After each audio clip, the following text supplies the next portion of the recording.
Bien, nos dan ese regalito que aparece en la lámina, una circunferencia y nos ponen un cuadrilátero inscrito en la circunferencia.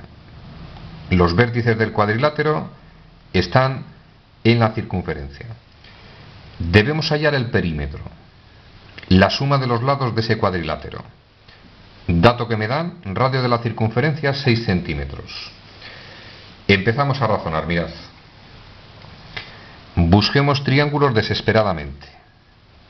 Veo cuatro triángulos. 1, 2, 3 y 4. Sigo razonando. Los lados negros de esos triángulos son radios.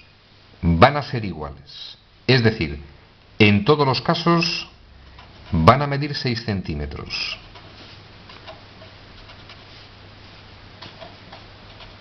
Seguimos razonando.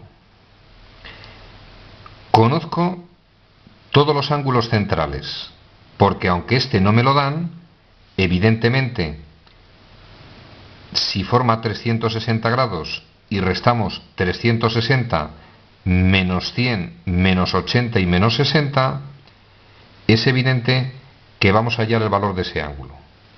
Vamos a hacer el cálculo de ese ángulo que no me dan. Nos quedaría 360 grados. Voy a tomar otro rotulador que escriba un poquito más grueso. Menos 100, menos 80 y menos 60.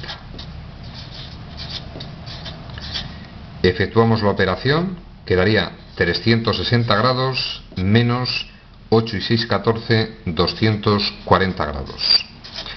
Efectuamos la resta, 360 menos 240, 120 grados, valor de ese ángulo.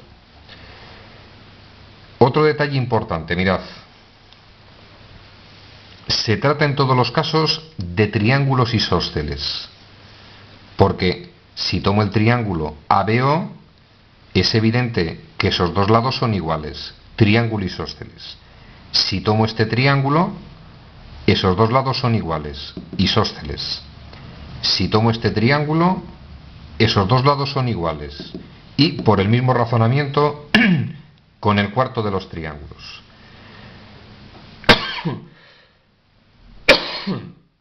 No son triángulos rectángulos, dos posibilidades. O teorema de los senos o teorema de los cosenos. Y ya os adelanto que en este caso va a ser mediante el teorema de los cosenos. Empezamos.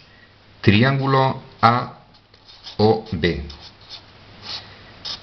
Vamos a prestar atención en el triángulo AOB. Tomamos este triángulo.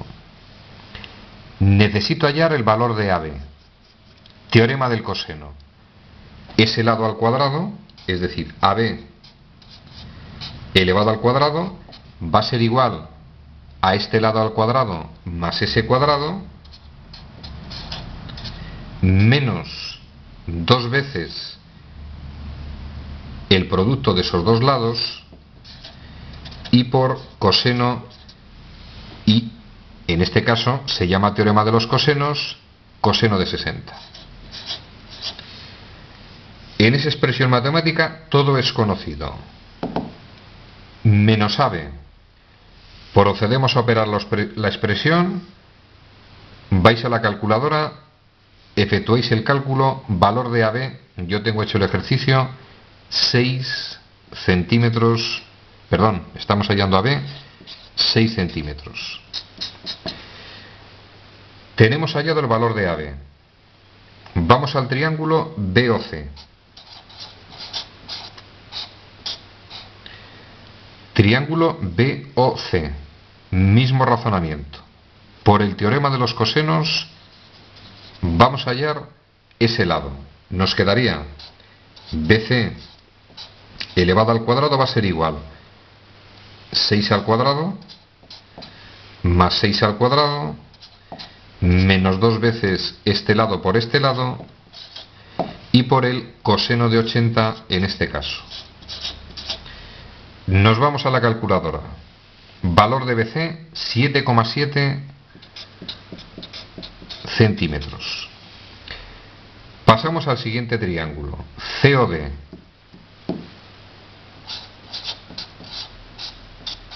Mismo razonamiento.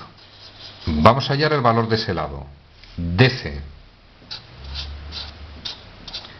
Por el teorema de los cosenos, este lado al cuadrado va a ser igual a 6 al cuadrado más 6 al cuadrado menos 2 veces este por este y por el coseno, en este caso de 100. Nos vamos a la calculadora, efectuamos la operación y parece ser que da el valor de 9,2 centímetros. Nos vamos al último triángulo, AOD. También lo podríamos nombrar DOA. Vamos a hallar la longitud de ese lado. Teorema de los cosenos. Ese lado elevado al cuadrado ha de ser igual al otro lado al cuadrado más el otro lado al cuadrado menos 2 veces el producto de esos dos lados y por el coseno del ángulo que forman, coseno de 120 grados. Nos vamos a la calculadora, efectuamos la operación, haríamos la raíz cuadrada y parece ser que toma el valor de 10,4 centímetros. Valor de ese lado, 10,4 centímetros. Para hallar el perímetro de la figura, evitad haceros daño, el perímetro es igual a la suma de los lados. 6 más 7,7 más 9,2 más 10,4, 33,3 centímetros, valor aproximado del perímetro de ese cuadrilátero. Resumen al contenido del vídeo. Siempre que tengamos triángulos, conozcamos, en este caso, dos lados y el ángulo que forman entre ellos, mediante el teorema de los cosenos, dado que no son triángulos rectángulos, extraordinariamente sencillo hallar el lado que nos falta. Ejercicio resuelto.